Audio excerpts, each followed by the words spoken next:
kawitan ng taitim sa may kapal. Siya'y pasalamatan dahil sa lahat niyang bigay sa ngalan ni Kristong mahal. Sa ngalan ng mga anak na Espiritu Santo, Amen. sumainyo ang Panginoon. At sumayo rin. Sa lahat po na nagsusubaybay ngayon sa ating live streaming online, tayo pong lahat ngayon ay magsimula ngayon pong unang araw ng linggo, ng Lunes.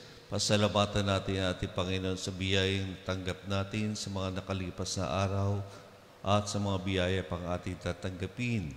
Gayun din ay pagdasal natin ang ating bansa at ang ating pamilya, lahat po tayo upang sa pamamagitan nito, lingapin tayo at bigyan tayo ng kasaganahan habang tayo dumadaan sa ating ECQ. Simulan po natin ang ating banal pagdiriwang, iyuko natin ang ating mga ulot aminin ang ating mga kasalanan. Panginoon, kaawaan mo kami. Panginoon, kaawaan mo kami. Kristo, kaawaan mo kami. Kristo, kaawaan mo kami. Panginoon, kaawaan mo kami. Panginoon, kaawaan mo kami. Kaawaan tayo ng makapangyarihan Diyos, patawarin tayo sa ating mga kasalanan at patnubayan tayo sa buhay na walang hanggan. Amen. Manalangin tayo. Ama naming makapangyarihan, lagi mong dinirinig ang iyong mga lingkod na nasa kagipitan. Sa pagtanaw namin ng utang loob sa iyong kabutihan, kami dumadalangin pagkaligtas namin sa kasamaan, makapaglingkod nawa kami sa iyo ng may lubos na kagalakan. Sa pamamagitan ni Jesucristo kasama ng Espiritu Santo, magpasawalang hanggan. Amen. Pagbasa mula sa aklat ng Deuteronomio. Sinabi ni Moises sa mga tao, Bayang Israel, ito ang nais sa inyo ng Panginoon. Magkaroon kayo ng takot sa Kanya. Lumakad sa Kanyang mga daan. Ibigin Siya.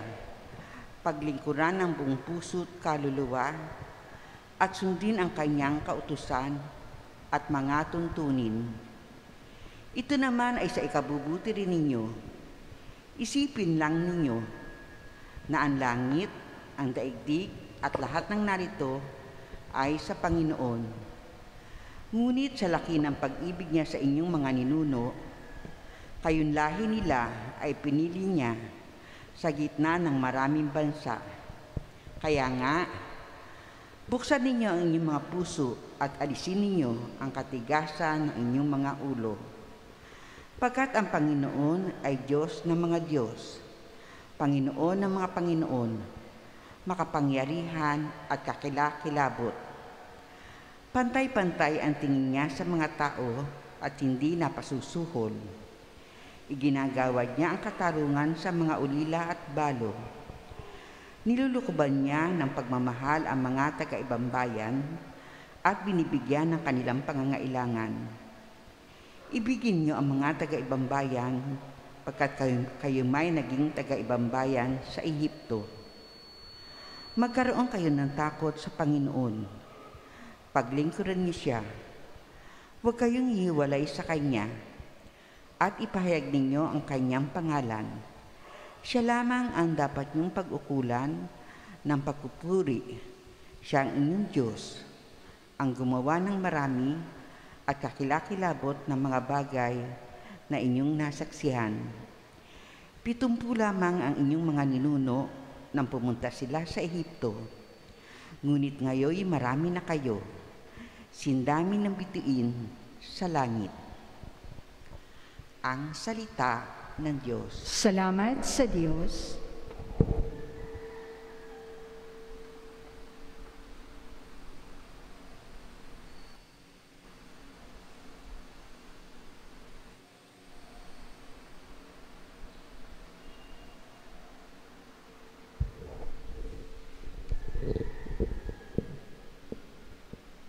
Purihin mo, Jerusalem, ang Panginoong butihin. Purihin mo, Jerusalem, ang Panginoong mong butihin. Purihin mo, Jerusalem, purihin ang Panginoon. Purihin mo ang iyong Diyos, kayong mga taga-Syon.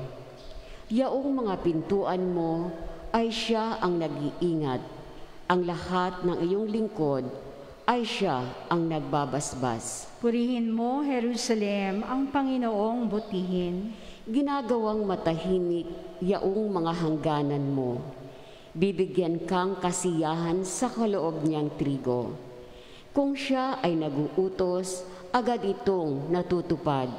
Dumarating sa daigdig na hindi na nagluluwat.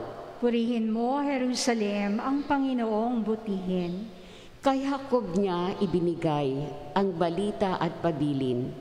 Ang tungtunit mga aral ibinigay sa Israel. Ang ganitong karapatan ay wala ang ibang bansa, pagkat hindi nila batid ang utos na itinakda. Purihin ang Panginoon. Purihin mo, Jerusalem, ang Panginoong butihin. Aleluya, aleluya. Tayo'y tinawag ng Diyos upang magningning na lubos sa aral ni Kristo Jesus. Aleluya, aleluya.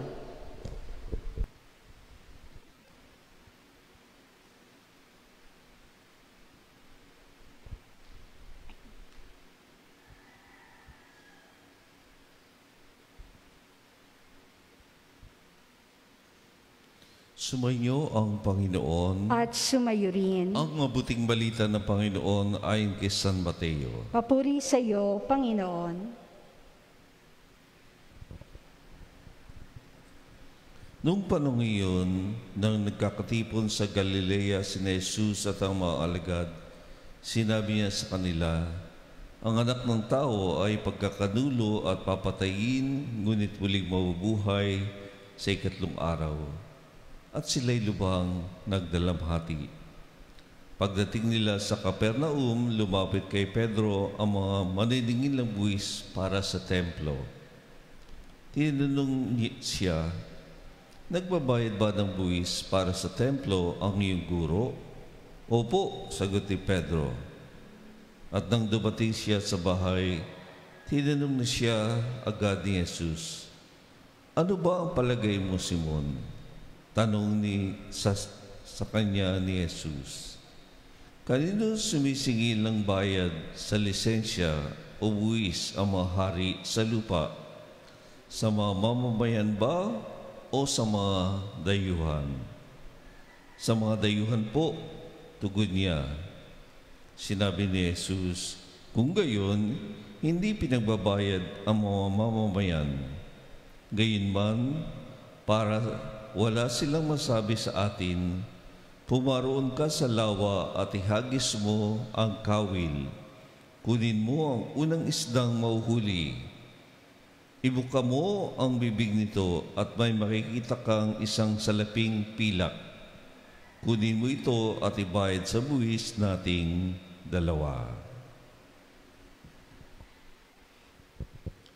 Mga kapatid, ang mabuting balita ng Panginoon. Pinupuri ka namin, Panginoong Hesukristo. Ang ating pong ebanghelyo ngayon ay nagpapatukoy tungkol po sa ating pong pananagutan sa buhay. Bilang mga mamamayan po, sabi gano'n sa atin, bilang mamamayan, isa sa mga tungkulin natin ay ang tungkulin nating magbayad ng buwis. At ang pagbabayad ng buwis ay ang tinatawag natin, tulong natin para umangat ang ating bansa. So yung pagbabayad natin ng buwis ay ang ating hindi pagiging isang mabuting mamamayang Kristiyano. Hindi po tayo pwede maging mabuting mamamayang Kristiyano kung hindi tayo marunong sumunod sa saligang batas, kung hindi tayo marunong magbayad ng buwis.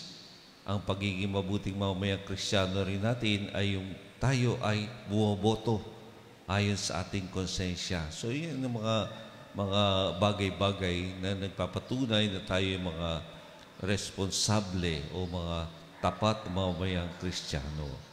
At gayon din ang nais ng ating Panginoon para sa atin. Even sa ating unang pagbasa, sabi nga sa atin, para maging tapat kayo talagang mga tagasunod ng ating Panginoon. Kayo na iniligtas ng Panginoon mula sa Ehipto, meron din kayo pananagutan. Hindi lang yung sapat na kayo nabiyayaan ng kalayaan. Ano ang magiging tugon ninyo sa ating Panginoon?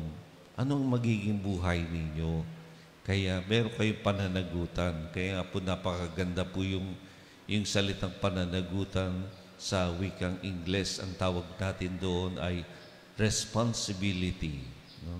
Yung pag hinati natin yung salitang yun, dalawang salita kagad yun. Yung abilidad mo, the ability to respond. No? Kaya ang responsibility ay yung tinutugon natin. Tinutugon natin yung pagmamahal ng ating Panginoon. Kaya tinanong sa mga Israelita, paano nyo tutugunin ang pagmamahal ng Panginoon? Ano yung susukli ninyo sa Kanya? Sa dakilang pag-ibig ng Diyos sa atin, ano ang ibibigay niyo sa Kanya? Ano ang iaalay niyo sa Kanya? Bilang inyong tugon sa pagmamahal ng Diyos na nagpalaya sa inyo sa bayan ng Israel. Sabi ni Moses sa kanila, sumunod kayo sa Kanyang patakaran. Sundin ninyo ang Kanyang mautos. At dalawang bagay ang kanyang pinakita doon. Sabing ganun sa wikang English, circumcise your heart. No, pag narinig natin po yung circumcise your heart, parang tuliin natin yung ating mga puso, alisin natin. No, sa ating unang pagbasa ngayon, sabi ganoon, linisin ninyo, dalisayin ninyo ang inyong mga puso. Ibig sabihin, alisin ninyo yung mga masasamang hangarin ninyo dyan, alisin ninyo yung mga masasamang pita ng laman ninyo dyan, yung hindi magandang asal ninyo, pagiging matabil, pagiging palaaway, naninira sa iyong kapwa. So, alisin natin lahat yan.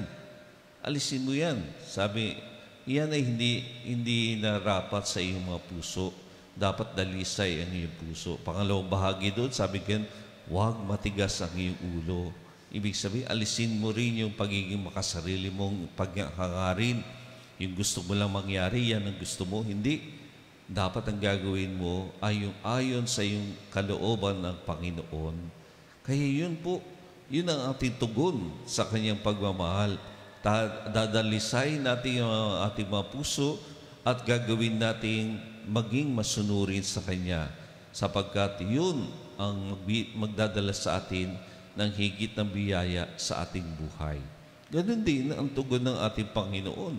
Sa ating Panginoon, marami siyang kritiko, maraming bumabash sa Kanya. Sa lahat ng kilos at yung bawat kibot, mayroong masasabi sila. Pero anong sabi ng ating Panginoon sa kanila? Paano natin tutugunin yun? Anong itutugon mo sa mga bagay na yun? Sagot ng ating Panginoon, gawin mo yung mabuti. Gawin mo yung mabuti. Huwag kang gumawa ng masama.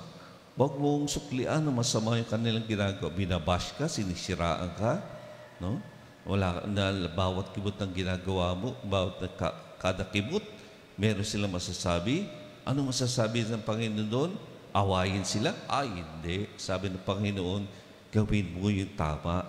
Suklian mo yung tama. Sapagkat sa pamamagitan ng paggawa mo lang ng tama, ay doon mo mapapakita na mali ang kanilang ginagawa. You respond to them, no? Ikaw tumutugon sa kanila, hindi sa isa pang kamalian, kundi tinutugunan mo sila sa pamamagitan ng kabutihan. Kaya yung pananagot, kaya sabi ng Panginoon, okay. Sabi nga, para wala sila masabi, kumuha ka. Sabi nga, punta ka doon, mamansing ka sa lawa. Ang unang isda makukuha mo doon, may makukuha ka isang pilak.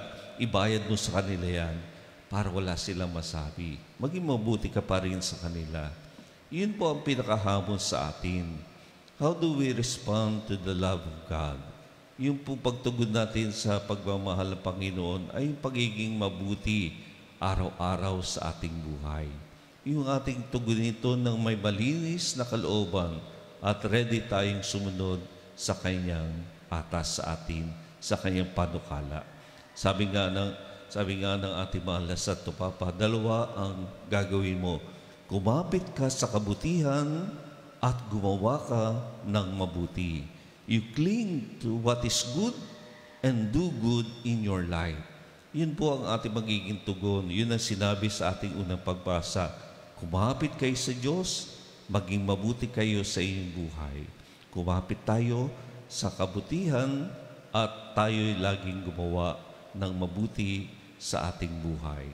Sa pasimula po ng linggong ito, habang tayo dumadaan sa ECQ, tayo po ay maraming mga bagay na hindi tayo magagawa. Pero isang bagay po ang kaya natin gawin. Kumapit tayo sa kabutihan at lagi tayong magpakabuti sa ating buhay. Amen.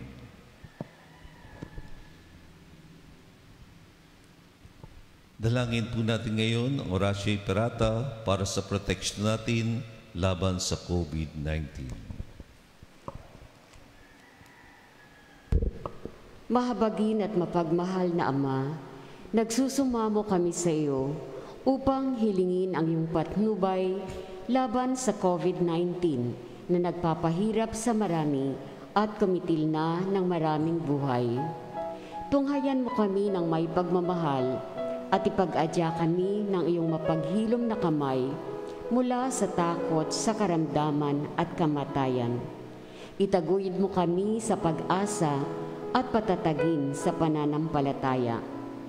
Gabayan mo ang mga dalubhasang naatasan na tumuklas na mga lunas at paraan upang ihinto ang paglaganap nito. Nagpapasalamat kami sa mga bakunang naisulong sa patnubay ng iyong mga kamay.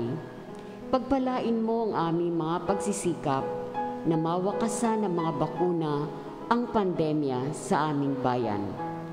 Patnubayan mo ang mga lumilingap sa may sakit upang kanilang pagkalinga ay malakipan ng husay at malasakit. Pagkalooban mo sila ng kalusugan sa isip at katawan, katatagan sa kanilang paninindigang maglingkod at ipagsanggalang sa karamdaman. Itinataas namin ang mga nagdurusa, makamtanawa nila ang mabuting kalusugan. Lingapin mo rin ang mga kumakalinga sa kanila. Paggamitin mo ng kapayapaang walang hanggan ang mga pumanaw na. Pagkalooban mo kami ng biyaya na magtulong-tulong tungo sa ikabubuti ng lahat. Pukawin sa amin ang pagmamalasakit sa mga nangangailangan. Sa pagdamay at malasakit namin sa bawat isa, malampasanawan namin ang krisis na ito at lumago sa kabanalan at pagbabalik loob sa iyo. Hinihiling namin ito sa pamagitan ni Jesucristo na nabubuhay at naghaharing kasama mo at ng Espiritu Santo, iisang Diyos, magpasawalang hanggan. Amen. Dumudulog kami sa iyong patnubay, mahal na Ina ng Diyos. Pakinggan mo ang aming mga kahilingan sa aming pangangailangan at ipag-adya mo kami sa lahat ng kasamaan. Malwalhati at pinagpalang Birhen. Amen. Mary, help of Christians. Ipanalangin mo kami. San Rafael, Arcangel. Ipanalangin mo kami. San Jose. Ipanalangin mo kami. San Roque. Ipanalangin mo kami. San Lorenzo Ruiz. Panalangin mo kami. San Pedro Calansod. Panalangin mo kami. San Ezequiel Moreno. Ipanalangin mo kami. Manalangin tayo para sa paghilom. Diyos Ama, mapagumba kami humihiling na kaming hipuin ng iyong mapagpagaling na biyaya. Padala po ninyong iyong banal na Espiritu upang pagalingin ang aming isip, puso, diwa at katawan. Pagkaloob po ninyo na sa pagtanggap namin ng lakas at kagihilom, luluwatiin namin ang iyong pangalan. Ipangangalat ang iyong kaharian. Kami magbibigay patotoo sa iyong pagpapagaling na habag. Nihiling namin ito sa pamagitan ni Kristo na aming Panginoon. Amen. Lahat po natin mga kamay ating sambitin, maawa ka sa amin. Maawa ka sa amin. Jesus. Maawa ka sa amin. Jesus. Maawa ka sa amin. Jesus. Maawa ka sa amin. Jesus. Maawa ka sa amin. Jesus. Maawa ka sa amin. Jesus. Maawa ka sa amin. Jesus, maawa ka sa amin. Jesus, Maawa ka sa amin. o kabanal-banal ang ngalan ni Jesus, Maawa ka sa amin. kamahal-mahal ang puso ni Jesus, Maawa ka sa amin. sa katahimikan ng ating mga puso, taas natin sa Panginoon ang ating mga tayong kahilingan. Pagdasal natin mga taong nais natin gumaling at mahilom, kasama na ang ating pamilya, ating parokya, ating bansa at ang buong mundo, sa lahat ng mga doktor at mga nurses, ang mga medical workers at medical staff, ang mga volunteers at frontliners, sa mga naghihirap at nagdurusa, ang lahat ng mga may sakit at may karamdamang lalagit dulot ng COVID-19.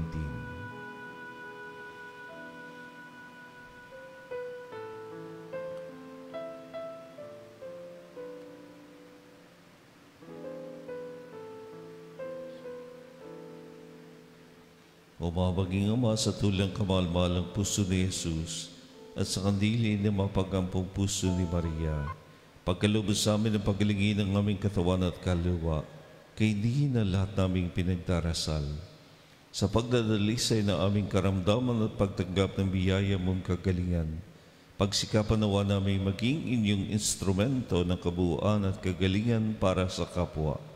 Nihiling namin ito sa ngalan ni Jesucristo, ang sugatang tagapagpagaling, na nabubuhay tagahari kasama ng Espiritu Santo, isang Diyos, magpasawalang hanggan. Amen. Tinubos na kayo ng Panginoon mula sa kasalanan, gawaran nawa kayo ng kagalingan, lakas at kaligtasan. Amen.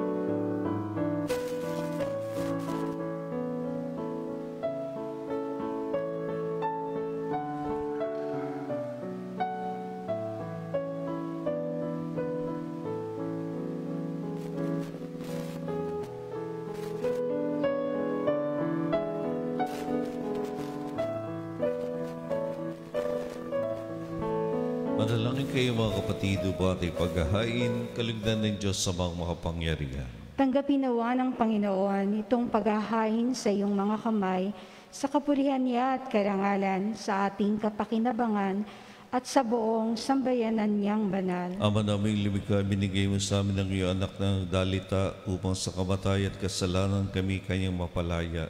Tanggapin mo ang aming haing nasa dambana bilang pagtanaw ng utang ng loob sa pagkaligtas namin sa tanang masama. Sa pamamagitan ni Jesucristo kasama ng Espiritu Santo, magpasawalang hanggan. Amen. Sumainyo, Panginoon, At sumayo sa rin. Diyos sa inyong puso't diwa. Itinaas na namin sa Salamatan Panginoon. natin, Panginoong ating Diyos. Marapat na siya'y pasalamatan. Ama namin mga pangyarihan, tunay ng marapat, ikaw ay aming pasalamatan. Ikinalugod mong likay ng sanlibutan na iyong pinagbabago at idinarangal sa pamamagitan ng iyong anak na kinalulugdan. Kaya't utang na loob ng iyong mga itinatangi at ang mga banal na kapiling mong lagi ang iyong paggiliw at pagkakandili. Kaya kaysa ng mga anghel ang sisiawit ng papuri sa iyo, ang walang kumpay sa kalangitan, kami nagbubuni sa iyong kadakilaan. Santo, Santo, Santo, Panginoong Diyos na makapangyarihan, napupuno ang langit at lupa ng kalwalhatian mo, o sana sa kaitaasan. Pinagpala ang naparirito sa ngalan ng Panginoon, o sana sa kaitaasan. Ama naming banal, ikaw ang bukal ng tanang kabanalan. Kaya't sa pamamagitan ng Espiritu, gawin mong banal ang makaloob na ito upang para sa amin ay maging katawan at dugo ng aming Panginoong Kristo. Bago niya pinitisan ko sa loob ang ihandog, hinawakan niya ang tinapay, pinasalamatan kanya. Pinagkati-hati niya, iniyabot sa kanyang malagad at sinabi, tanggapin ninyong lahat ito at kanin, ito ang aking katawan na ihahandog para sa inyo.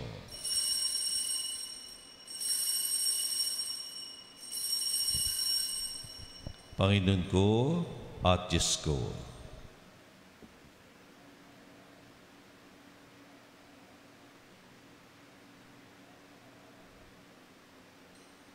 Ngayon din naman nung matapos ang hapunan, hinawakan niya ang kalis, muli kanyang pinasalamatan. Iniabot niya ang kalis sa kanyang mga alagad at sinabi, "Tanggapin ninyong lahat ito at inumin, ito ang kalis ng aking dugo, ng bago at walang gatipan. Aking dugo na ibubuhos para sa inyo at para sa lahat. Sa pagpapatawad ng mga kasalanan, gawin niyo ito sa pag-alaala sa akin."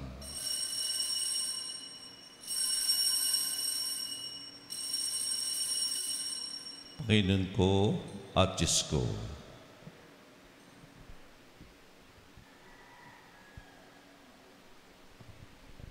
Ang misteryo ng pananampalataya. Si Kristo'y namatay, si Kristo'y nabuhay, si Kristo'y babalik sa wakas ng panahon. Ang mga ginagawa namin ngayon ng pag-alaala sa pagkabatay at muling pagkabuhay ng iyong anak, kaya tinalay namin siya yung tinapay ng bibigay buhay at ang kalis ay kakaloob ng kaligtasan.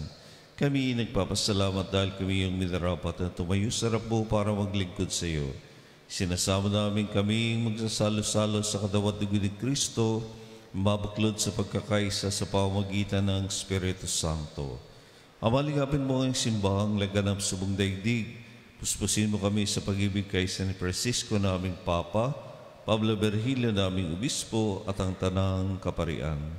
Alalahanin mo rin mga kapatid namin na hinlay na may pagkasang sila'y muling mabuhay. Ngayon din ang lahat na mapumanaw. Kaawaan mo sila at patuloyin sa iyong kaliwanagan. Kaawaan mo at pagitapati kaming lahat na makasalo sa iyong buhay na walang wakas.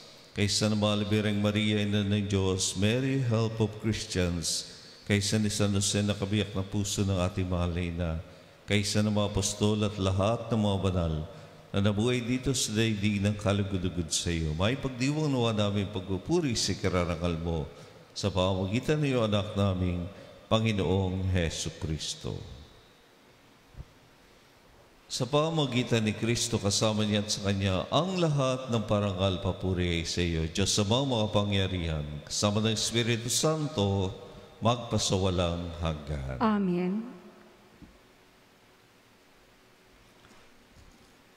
Taimtim natin ngayon dasalin ng panalangin tinuro ng ating Panginoon. Ama namin, sumasalangit ka, sambahin ang ngalan mo, mapasa amin ang kaharian mo, sundin ang loob mo, dito sa lupa para nang sa langit. Bigyan mo kami ngayon ng aming kakanin sa araw-araw, at patawarin mo kami sa aming mga sala, para nang pagpapatawad namin sa nagkakasala sa amin, at huwag mo kaming ipahintulot sa tukso at iadya mo kami sa lahat ng masama. Inihiling namin kami, Diyos, sa lahat ng masama. Pagkalooban ng kapayapaan araw-araw, iligtas sa kasalanan at ilayo sa lahat ng kapahamakan. Samantalang aming pinananabikan ang dakilang araw ng pagpapahayag ng tagapagligtas naming si Jesucristo. Sapagkat iyo ang kaharian at ang kapangyarihan at ang kapurihan magpakailanman. Amen. Panginoong Jesucristo, sinabi mo sa mga apostol, kapayapaan ang iniwan ko sa inyo, aking kapayapaan ang binibigay ko sa inyo. Tungayan mo ang aming pananampalataya, huwag ang aming pagkakasala. Pagkalooban mo kami ng kapayapaan at pagkakaisahin sa iyong kalooban, sama ng Espiritu Santo, magpasawalang hanggan. Amen. Ang kapayapaan ng Panginoon ay laging sumayinyong lahat. At sumayo rin. Magalak po natin bagi sa bawat isang kapayapaan.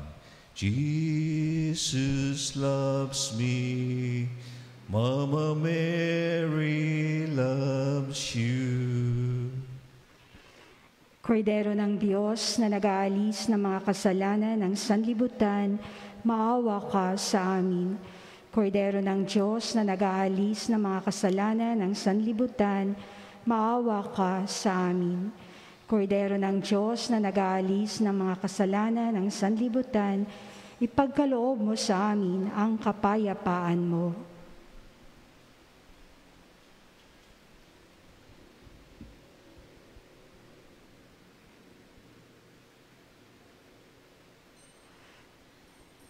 Ito si Kristo, ang Kordero ng Diyos, na galis ng mga kasalanan sa libutan. Mapalatayin na niya sa kanyang piging. Panginoon, Panginoon, hindi ako karapat-dapat hindi ako karapat-dapat na magpatuloy sa iyo. na magpatuloy sa iyo. Ngunit sa isang salita mo lamang Ngunit sa isang salita mo lamang ay gagaling na ako. ay gagaling na ako.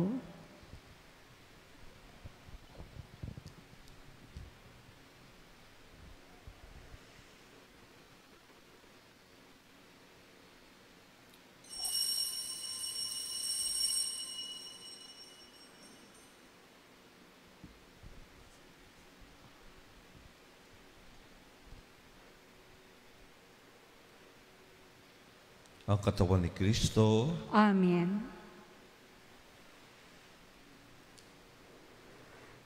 Para po sa mga nag-live streaming at hindi makakatanggap ng banal na komunyon, atin pong dasalin ang espiritual na pakikinabang.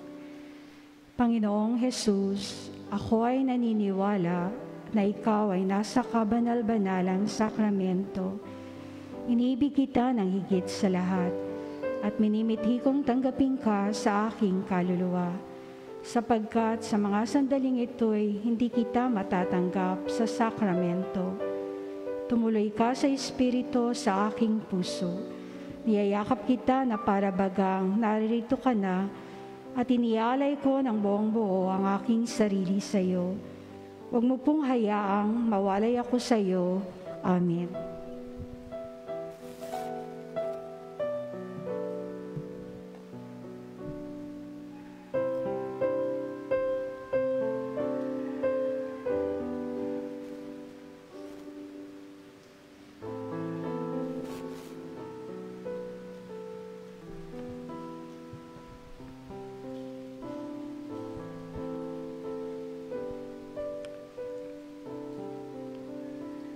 Anima Christi.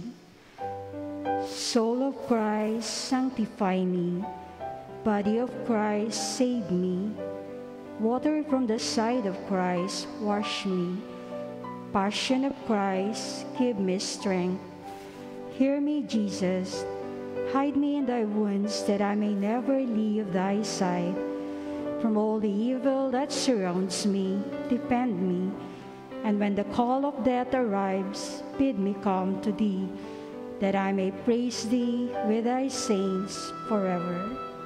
taimtim na pasalamat at pagpupuri kong ganap sa Diyos ay handog kong wagas, pagkat aking pakiusap ay pinagbigyan niyang lahat. Manalangin tayo.